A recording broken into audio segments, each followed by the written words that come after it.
र स्पष्ट भिजन सबभन्दा आवश्यकता छ। र सबभन्दा ठुलो कुरा त फेथफुलनेस।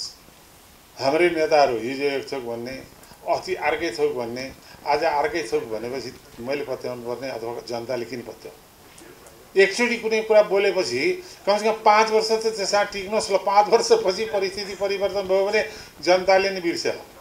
तर हरेक दिन परिवर्तन गर्ने मानसिकता जुन हो त्यो फ्लेक्सिबिलिटी, तपाईँ जुन क्षेत्रमा जति गर्नुहुन्छ निर्णायक हुने, यो चाहिँ यही ठिक हो भन्ने आँट र हिम्मत नगरेर यो गर्ने कि त्यो गर्ने कि के पनि नगरेर चाहिँ नि अल्मल्याएर चाहिँ नि यो मभन्दा माथितिरकाले गरोस् भनेर बस्ने खालको जुन प्रवृत्ति छ।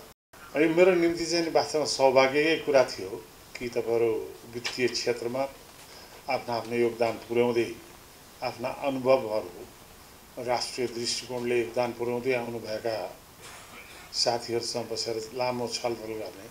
तर अहिले संसदको स्थिति चाहिँ अलिकति जटिल, अलिकति चुनौतीपूर्ण अवस्था रहेकोले वास्तवमा 11 बजे संसद पुग्नुपर्ने मलाई अनिवार्य एक किसिमको भन्ने हो नि त हुइपै थियो। तर मैले यसमा वचनबद्धता दिए हुनाले जे भए पनि म पहिला त्यो कार्यक्रम सिद्ध्याएर मात्रै आउँछु भने। र यो कार्यक्रम मूलतः तपाईँहरू चाहिँ ट्रेड युनियन अन्तर्गतकै एउटा यो वित्तीय कर्मचारी सङ्घ जुन छ, ट्रेड युनियनकै एउटा पार्टको रूपले तपाईँ प्रत्येकले के गर्व गर्नुपर्ने आवश्यकता छ भने नेपालको लोकतान्त्रिक इतिहासको सङ्घर्षमा वास्तवमा भन्ने हो भने यो पहिलो ट्रेड युनियन आन्दोलन चाहिँ पार्टीहरूभन्दा नै अगाडि छ भनेर तपाईँहरूले बुझ्नुपर्छ। त्यसकारण ट्रेड युनियन मुभमेन्ट र नेपालको डेमोक्रेटिक मुभमेन्ट एकअर्कासँग यसरी जोडिएका छन्। र त्यस्तो परिस्थितिमा हामी नेपाली काङ्ग्रेस जो लोकतन्त्रको निम्ति प्रतिबद्ध सङ्घर्ष गर्दै आयौँ इतिहासका प्रत्येक कालखण्डमा, हामी प्रत्येक व्यक्ति र संस्थाको उनीहरूको मर्यादा, उनीहरूको सुरक्षा र उनीहरूको अधिकारलाई संरक्षण गर्ने काममा हामी सत्तामा बसौँ, सत्ता बाहिर बसौँ, त्यो निरन्तर रूपबाट लोकतान्त्रिक र संवैधानिक अधिकारको रक्षा गर्ने काम नेपाली काङ्ग्रेसको हो। र तपाईँहरूले जो अहिले चाहिँ नि तपाईँहरूको बिचमा कुरा उठेको छ त्यसलाई म सम्पूर्ण रूपबाट श्रम ऐनको सम्बन्धमा तपाईँहरूको हक अधिकार स्थापित गर्नुको निम्ति मेरो संसदभित्र पूर्ण सङ्घर्ष रहनेछ भन्ने कुरा म तपाईँलाई लाग्छ।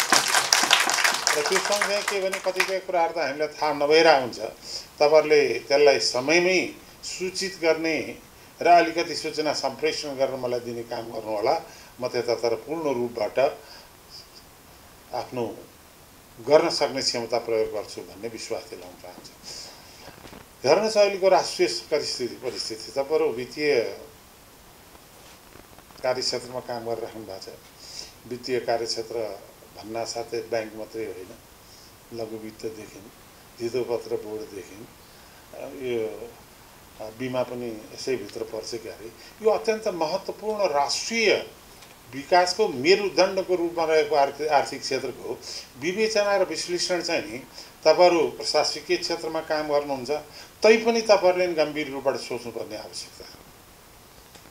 अहिले यो देशको वित्तीय अनुशासनहीनता, आर्थिक अनियमितता, भ्रष्टाचारको महामारी र ऋणको भारीले कस्तो किसिमको अर्थतन्त्रमा हामी बाँचिरहेका छौँ।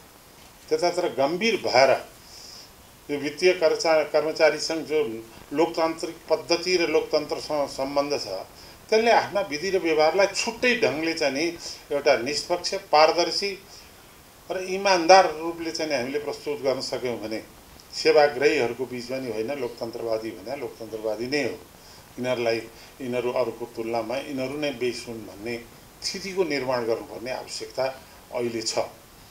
हरेक संस्था भन्नासाथ every institution represent some institution values.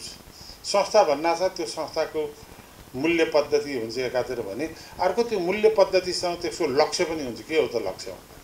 अब तपाईँहरूको वित्तीय कर्मचारी सङ्घको लक्ष्य एकातिर वित्तीय अनुशासन र आर्थिक अनियमिततालाई चाहिँ नियन्त्रण गर्नमा आफूले सकेसम्म मद्दत गर्ने, अर्कोतिर यसभित्र रहेका तपाईँहरूको यो सौदाबाजी गर्नेदेखि युनियन राइट जुन छ त्यो अधिकारलाई चाहिँ सुरक्षित गर्नुपर्ने चाहिँ नि को लडाइँ गर्नुपर्ने, यो दुइटै दायित्व तपाईँहरूसँग छ। र एउटा कुरा तपाईँहरूलाई चाहिँ मेरो आग्रह साथ निवेदन के भने जहिले पनि eternal vigilance with the price of liberty भन्छ। तपाईँले सङ्घर्ष गर्नु भएन, आवाज दिनु भएन भने तपाईको स्वतन्त्रताले अर्कैले आएर ल तिमी त यति त पाउनै पर्ने हो भनेर दिँदैन है।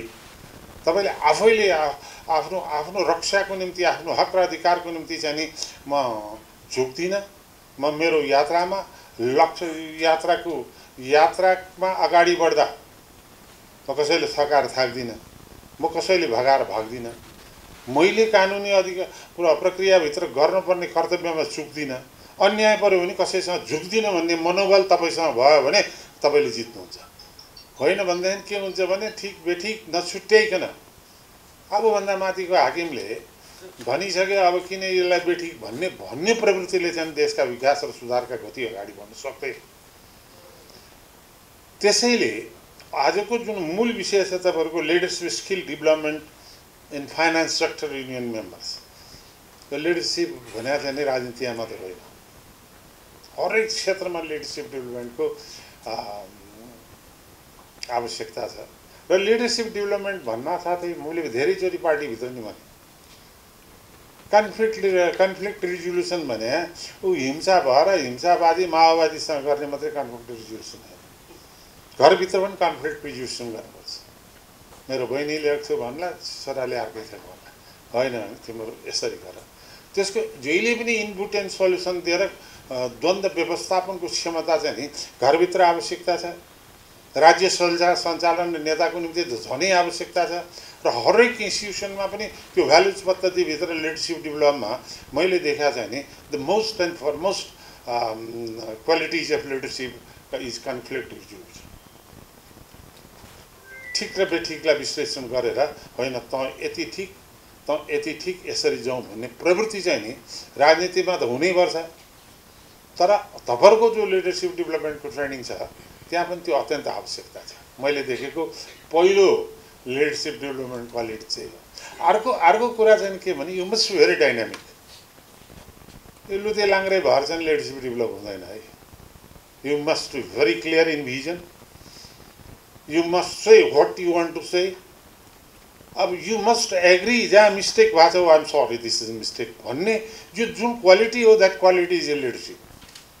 त्यो डाइनामिजम चाहिँ नि हरेक इन्स्टिट्युसनलाई रिप्रेजेन्ट गर्दा हरेक इन्स्टिट्युसनभित्र लिडरसिप लिँदा अत्यन्त ठुलो आवश्यकता हो।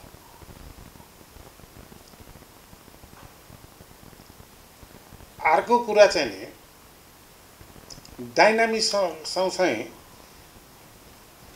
डिसिजनेस with the quality of leadership. तपाईँ जुन क्षेत्रमा जति गर्नुहुन्छ निर्णायक हुने यो चाहिँ यही ठिक हो भन्ने आँट र हिम्मत नगरेर यो गर्ने कि त्यो गर्ने कि के पनि नगरेर चाहिँ नि अल्मल्याएर चाहिँ नि यो मभन्दा माथितिरकाले गरोस् भनेर बस्ने खालको जुन प्रवृत्ति छ त्यो इन्डिसिजनेस लिडरसिप होइन। डिसिजिभनेस कानुन ऐन सबको आधारमा यही गर्नुपर्छ भन्ने पनमा उभिने र स्पष्ट भिजन सबभन्दा आवश्यकता छ। तपाईँ जुनसुकै क्षेत्रमा काम गर्नुहोस्, तपाईँ लघु वित्तमा काम गर्नुहोस्, तपाईँ के अरे बिमामा काम गर्नुहोस्, तपाईँ धितो पत्र बोर्डमा जहाँसुकै काम गर्नुहोस् वित्तीय संस्थाभित्र, त्यसको अध्ययन र भिजन त्यो सम्बन्धमा तपाईँहरू जरुरी छ। यस्ता विभिन्न पक्षहरू छन् र सबभन्दा ठुलो कुरा त फेथफुलनेस। म कहिलेकाहीँ हिजै मात्रै मैले भने आफ्नै पार्टीभित्र सिनियर लिडर्सहरू हाम्रै नेताहरू हिजो एक थोक भन्ने, अस्ति अर्कै थोक भन्ने, आज अर्कै थोक भनेपछि मैले पत्याउनु पर्ने अथवा जनताले किन पत्याउ? एकचोटि कुनै कुरा बोलेपछि कमसेकम 5 वर्ष त त्यसमा टिक्नुहोस्। ल 5 वर्षपछि परिस्थिति परिवर्तन भयो भने जनताले नै बिर्स्यो। तर हरेक दिन परिवर्तन गर्ने मानसिकता जुन हो त्यो फ्लेक्सिबिलिटी त्यो नेतृत्व गुण होइन, त्यो नेतृत्व पनि हुन सक्दैन। त्यसकारण तपाईँहरू जो साथीहरू चाहिँ नि अहिले खास गरेर लिडरसिप स्किल डेभलपमेन्टको ट्रेनिङ लिइराख्नु भएको छ। तपाईँहरूले यसबाट चाहिँ नि विद्वान साथीहरू चाहिँ नि तपाईँहरूलाई ट्रेनिङ दिइराख्नु भएको छ र ट्रेनिङको कोर्सहरू पनि मैले धेरै ठाउँमा पार्टीको सानी भने यो एकजना जान्ने मान्छेले फरर भाषण गर्ने, अरूले सुन्ने, सिद्धो चिया खाएर हिँडिहाल्ने होइन। हरेक व्यक्तिलाई चित्त नबुझाएको र ट्रेनिङ दिनेसँग क्वेसन गर्ने र त्यसलाई कन्भिन्स गर्ने कामको प्रक्रिया सुरु हो भने अरूलाई पनि थाहा हुन्छ। द मोस्ट इम्पोर्टेन्ट तपाईँको क्यापासिटी सो कुन बेला हुन्छ जहाँ तपाईँले बुझ्नुहुन्न नबुझेको कुरा चाहिँ यो चाहिँ के हो यस्तो हुँदैन भन्ने क्षमता पनि लिडरसिपको सबभन्दा ठुलो क्वालिटी हो। यतातिर तपाईँहरू गम्भीरतापूर्वक लाग्नुहोस्, किनभने हेर्नुहोस् यो स्मल इज ब्युटिफुल भन्ने किताब धेरै अगाडि बढेको थियो। तपाईँहरू थोरै हुनुहुन्छ, तर सिँगै यो क्रक्स अफ दि यो इन्स्टिट्युसन वित्तीय क्षेत्रको धेरै कुरा बुझेको साथीहरू हुनुहुन्छ। तपाईँहरूमा एउटा vision, dynamism, leadership quality, decisiveness create हुन थाल्यो भने त्यसलाई त फाइदा हुन्छ हुन्छ। हाम्रो ट्रेड युनियन मुभमेन्ट र नेपाली काउन्सिललाई ठुलो फाइदा हुन्छ। मान्छेहरूले त जजमेन्ट गरेर हुन्छ नेपाली काङ्ग्रेससँग आबद्ध अथवा ट्रेड युनियनसँग आबद्धले चाहिँ अलि निष्पक्ष गर्छन्, अलि जनपक्षीय काम गर्छन् भन्ने फिलिङ सेवाग्राहीलाई तपाईँले दिनुभयो भने त्यति नै पनि ठुलो सङ्गठनको निम्ति काम हुन्छ। त्यस कारण यतातिर तपाईँहरूले आफ्ना सम्पूर्ण शक्ति प्रयोग गरेर काम गर्नुहोस्। यो स्मल इज ब्युटिफुल मैले भन्दै थिएँ। थोरै समूह, थोरै तपाईँहरू हुनुहुन्छ, तर यो अत्यन्त महत्त्वपूर्ण किन छ भने हेर्नु शरीरमा अङ्ग प्रत्यङ्ग टाउकोदेखि पैतालासम्म, घुँडादेखि खुट्टासम्म सब ठुल्ठुला अङ्ग छन्। आँखा अत्यन्त सानो छ, त्यो आँखाको पनि अझ आँखाको नानी त सबैभन्दै सानो छ, तर तपाईँलाई बाटो देखाउने काम त्यही नानीले गर्छ। नानी भएन भने आँखा देख्दैन। किन तपाईँ जस्तो त्यो स्किल म्यान पावर चाहिँ नि ट्रेनिङ लिँदै हुनुहुन्छ, त्यसलाई एउटा प्रभावकारी रूपले ट्रेनिङ दिनुहोस्। मेरो अहिले त वास्तवमा भन्ने हो भने पनि पार्टीभित्र पनि पार्टी बाहिर पनि सबभन्दा ठुलो मिसन मैले भर्खरै पनि केही दिन अगाडि पार्लिमेन्टमा बोलेको थिएँ। के अरे बङ्गलादेशमा एएच हसन गभर्नर आउनु, हाम्रो गभर्नर बौद्धिक हुनुहुन्छ, क्षमता हुनुहुन्छ, ठिक छ, उहाँले गर्नै सक्नुहुन्न। तर मैले के भनेको थिएँ भने यस्तो गभर्नरलाई नियुक्ति गर्नुहोस् जस्तो एएच हसनले आफू आउनासाथ संसारका प्रमुख देशहरूमा बङ्गलादेशलाई लुटेर लिएर गए सम्पत्ति कति छ त्यसलाई खोजी नीति गर्न टिमहरू पठाइदियो। हाम्रो नेपालमा कसैले गर्न सक्छ, किनभने राजनीतिक क्षेत्रले गर्न दिँदैन। अब गभर्नरलाई दोष दिने त कुरै भएन। हामीलाई सिङ्गापुरमा भएका राष्ट्र ब्याङ्कका नियम र कानुन विपरीत जम्मा भएका कुरा हामीलाई थाहा छ। स्विस ब्याङ्कमा त एसियाको सबभन्दा गरिब देश, साउथ एसियाको सबभन्दा गरिब देश, तर सबभन्दा धेरै सम्पत्ति स्विजरल्यान्डमा भएको छ। स्विस ब्याङ्ककै स्टेटमेन्टबाट हामी पढेका छौँ। अहिले कसैको दुबईमा सम्पत्ति छ भनिरहेछन्, कसैले कम्बोडियामा सम्पत्ति छ भनिरहेछन्। यसलाई खोजी नीति गर्न सक्ने हो, यो अवैध सम्पत्तिलाई मात्रै देशभित्र फर्काउन सक्ने हो भने झन्नै ठुल्ठुला 10वटा विकास हुन सक्छ यो देशमा। तर नेतृत्वमा आँट चाहियो। भ्रष्टाचारको आहालमा डुबेर चाहिँ नि हामी राष्ट्रिय विकासको गतिलाई अगाडि बढ्न सक्दैनौँ। हेर्नुहोस् हाम्रो राष्ट्रिय परिस्थिति कति छ, कस्तो छ। झन्नै हामी चाहिँ नि 29 खरब 28 चाहिँ 29 खरब, अहिले अलिकति बढ्या छ। पहिला 27 खरब 70 अरब जति थियो, अझै 1.5 खरब बढ्या भनेर भर्खर आएको छ। त्यो हामी विदेशी ऋण लिइरहेछौँ। हाम्रो ग्रस नेसनल डोमेस्टिक प्रोडक्ट भने पहिला 59 खरब थियो, अहिले 1 खरब बढ्या भन्ने चाहिँ आइरहेछ। र टोटल राष्ट्रिय उत्पादनको 42.4% चाहिँ नि ऋण छ हामीलाई। संसारभरिको अर्थशास्त्रीहरू, मलाई अर्थशास्त्र ज्ञान छैन है, म पोलिटिकल साइन्सका प्रोफेसर पनि भए हौँ, तर संसारभरिमा इकोनोमिक दृष्टिकोणले हेर्दाखेरि 40%सम्म ग्रस नेसनल डोमेस्टिक प्रोडक्टको ऋण ठिक हुन्छ। त्योभन्दा माथि हो भने राष्ट्रलाई गाह्रो हुन्छ है भन्छन्। हामी 42%मा पुगिसकेका छौँ। त्यही ढङ्गले बढ्दै जाने परिस्थिति छ। अनि जता हेऱ्यो त्यतै भ्रष्टाचार, जुन काण्ड भने त्यही भ्रष्टाचारका काण्डहरू छ। यस्तो किसिमको दुरूह राष्ट्रिय परिस्थितिमा तपाईँहरूले यसमा के गर्न सक्नुहुन्छ मैले भने होइन, तर विश्लेषण गर्न सक्नुहुन्छ, अनुसन्धान गर्न सक्नुहुन्छ, सत्य पत्ता लगाउन सक्नुहुन्छ। तपाईँहरू ब्याङ्कमा बस्या मान्छेले यति मात्रै पनि हामीलाई कहिलेकाहीँ चाहिँ सूचना दिनुभयो भने ठुलो बल हुन्छ। लु राष्ट्र ब्याङ्कको स्वीकृतिले कतिजना पैसा स्वीकृतिले गएको छ, त्यति मात्रै हामीलाई कसैले तपाईँहरू दिनुभयो भने नि त्यो हामीलाई ठुलो सम्पत्ति हुन्छ। किनभने नेपालको राष्ट्र ब्याङ्कको अनुमति बिना विदेशमा पैसा राख्नु पर्दैन। अहिले जति भ्रष्टाचार हुन्छ त्यो सिङ्गापुरमा बुझिन्छ, त्यो कहाँ बुझिन्छ उतैको ब्याङ्कमा हुन्छ। अनि राष्ट्रमा जुन खालको लुटको परिस्थिति निर्माण भएको छ, त्यो लुटको परिस्थितिलाई हामीले आफ्नो ढङ्गबाट जहाँ छौँ त्यहीँबाट जति सक्छौँ त्यति त्यसलाई नयाँ आन्दोलनको रूपमा विकसित गर्न सकेन भने हेर्नुहोस् भाइ बहिनी हो, हामी त उमेरले पनि 5-10 वर्ष राजनीति गरौँला। देश त तपाईँहरूको हो। यो देशको भविष्यलाई म जबरजस्त रूपले आर्थिक विकास, अनुशासन र गति दिनुको निम्ति अगाडि बढ्छु भन्न ठान्ने हो भने तपाईँहरूको आफ्नो भूमिका छ। त्यो तालिम चाहिँ तपाईँहरूले यो र मैले राजनीतिक कुरा गरेर आएको छैन, कुन पार्टीमा अरू नै पार्टीमा हुने मान्छे पनि उसको स्वतन्त्रताको कुरा। किनभने हामी डेमोक्रेसी भन्ना साथै विभिन्न विचारहरूको तीव्र घर्षण, कटुताबाट अन्त्यमा आएको जुन चाहिँ सारांश हो त्यसलाई डेमोक्रेसी भनिन्छ। त्यस कारण भिन्न विचार त राख्न पाइन्छ। भिन्न विचारको स्वीकृति सम्मान गर्नु नै वास्तवमा सबभन्दा ठुलो लोकतन्त्रको आदर्श पनि हो, सौन्दर्य। मैले हिजै मात्रै पनि भनेको थिएँ, कसैले अहिंसात्मक ढङ्गबाट जुनसुकै विचार लिएर चाहिँ नि जुलुस नारा प्रदर्शन गर्न खोज्यो भने उसको त्यो अधिकारको कुरा। राष्ट्रिय अखण्डतामा आँच नआउने, राष्ट्रिय एकतामा असर नपर्ने, नेपालको सार्वभौमिकमा तालाई चुनौती नहुने, यी तीनटा बाहेक कुनै पनि विचारले चाहिँ जनताको बिचमा जाने, सडकमा जुलुस गर्ने अधिकार त अधिकार हो नि। अब हाम्रा राज्यका संरक्षकहरू नै के भन्न थाले भने त्यो दिन काठमाडौँ कब्जा गरिदियो।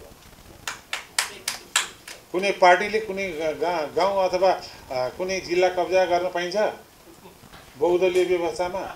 यो त सबैको साझा हो। मेरो विरुद्ध एकचोटि हामी विन्स्टन चर्चिलले पार्लिमेन्टमा भारी गाली गर्दाखेरि एउटा जवाफ दिए, मलाई अहिले पनि सम्झना छ। Abuse me whatever extent you abuse. मलाई कति तागत छ त्यति नै गाली गर, because I am a democrat and democracy stand to protect your right to abuse. मलाई गाली गर्ने अधिकार संरक्षण गर्ने काम पनि मेरै हो। That is democracy. अब यो त त्यहाँ अब हामीले अहिले अर्कालाई भन्यो भने हामी दङ्ग भरौँ। भोलि मैले कुनै ठाउँ कार्यक्रम गर्न थालेँ, त्यहाँ त्यो ठाउँै कब्जा गरिदियो भनेर अर्को पार्टीले भन्यो भने के हो? यो एकदलीय पद्धतिको मनोवृत्ति होइन। यसले राष्ट्रलाई कता लान लागेको छ? यी यस्ता कुराहरूमा म कहिलेकाहीँ चाहिँ के भने मेरो पार्टीले भनोस्, कसैले भनोस्, म मेरो विवेकले नै भन्छु। अहिले पनि मैले तपाईँहरूलाई सिलसिला चाहिँ के भने तपाईँहरूको लिडरसिप क्वालिटिज डेभलपमेन्टको जुन यो प्रोसेस छ, तपाईँहरूले के ब्याङ्कमा मात्रै लिडरसिप लिनुहुन्छ भन्ने छ? तपाईँहरू जस्ता मान्छेहरू साँच्चै एउटा भिजन लिएर चाहिँ देशमा म यसरी इकोनोमिक ड्राइभ हुनुपर्छ भनेर 10 ठाउँ भन्न थाल्नुभयो, 10 आर्टिकल लेख्न थाल्यो भने जनताले आफैले खोज्नु भएन। त्यो मान्छे चाहिँ नि ल्याउनु पऱ्यो अघिल्तिर। But you are yourself king maker. तपाईँले बनाउने तपाईँलाई आफूले बनाउने आफैले हो, अर्काले बनाइदिँदैन।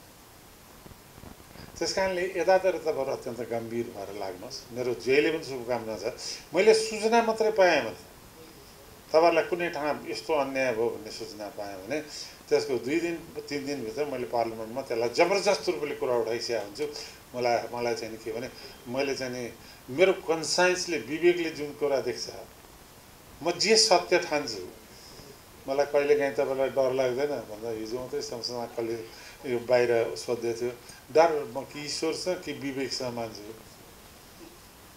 अरू मान्नुपर्ने केही कुरै छैन। जे सत्य हो त्यो सत्यको निम्ति, जनताको निम्ति आफ्ना दृष्टिकोण राख्दाखेरि त्यो मनोवृत्ति विकास चाहिँ अहिलेको आवश्यकता हो। त्यस कारण त्यही ट्रेनिङ चाहिँ तपाईँहरूले लिनुहोस्। तपाईँहरूमध्ये कोही चाहिँ होइन अरूलाई तपाईँले त्यो बेला भने म त आर्थिक क्षेत्रमा पिएचडी गरिसकेँ अथवा के गरिसकेँ, यो आर्टिकल मैले लेखाएँ पढ्नुहोस् भनेर पठाइदिनु, हामीलाई पनि अलिअलि ज्ञान ज्ञान आर्जन हुन्छ। हामी त प्राविधिक त होइनौँ नि। हामी त कहिलेकाहीँ कस्तो लाग्छ भने मलाई jack of all master of none भने जस्तो गरे त पोलिटिकल साइन्समा मास्टर पनि गरे हो, थेचर अफ स्कुल अफ डिप्लोमेसीमा अमेरिका गएर 6 महिना कोर्स पनि ल्यायो, बिएल पनि पास गरे हो, तर आर्थिक क्षेत्रको चाहिँ ज्ञान मलाई पनि छैन। त्यही कारण तपाईँहरू त्यसमा चाहिँ प्रभावकारी रूपले लाग्नुहोस्, मेरो हार्दिक शुभकामना छ।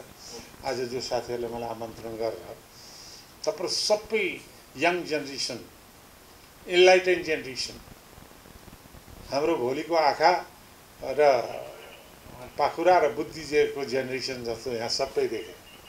तपाईँहरू नै हाम्रो भरोसा हो। र आर्थिक क्षेत्र त मैले भनिहालेँ, यो त अहिले त गीत सुन्न थाल्यो भने हेरेर साध्यै छ। अब लुट कान्छा लुटबाट अहिले भर्खर शिशिर योगीको आइपुगेको छ। यसो हेर्दाखेरि कहिलेकाहीँ ठिकै भने हो जस्तो लाग्छ। मैले त्यसलाई चाहिँ शिशिर योगीको सियर गर्न खोजेँ, फेरि एकछिनपछि रोकेर म यत्रो जिम्मेवारी लिएर बसिहाल्छु, यो खालि पपुलर हुने काम मात्रै गऱ्यो भन्छन् कि भने यो भावना हो। जनता लुटिएको छ, ठगिएको छ। हरेक ठाउँमा एउटा स्क्यान्डल, अरबभन्दा घटी त अब पहिला हामी भर्खर राजनीतिबाट लाखौँ रुपियाँ ठगी भयो भन्ने सुनिन्थ्यो, त्यसपछि करोडौँमा पुगेको थियो।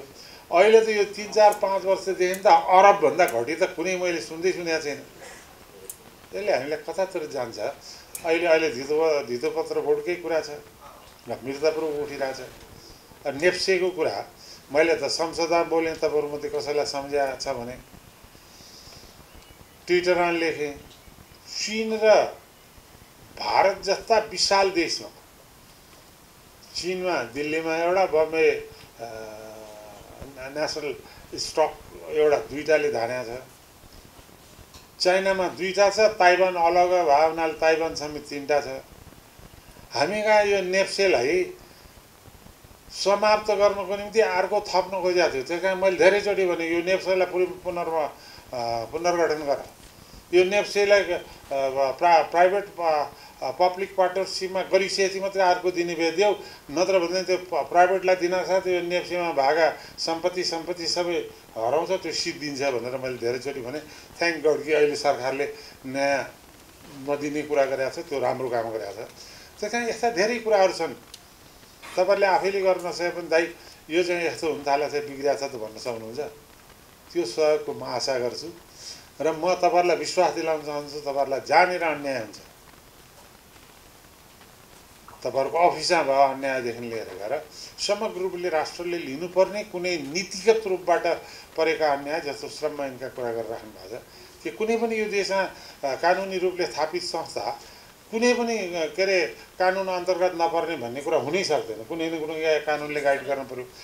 त्यसमा श्रम ऐनभित्र यसलाई कसरी पार्नुपर्छ, त्यसमा म पूर्ण रूपबाट तपाईँहरूको साथमा हुन्छु।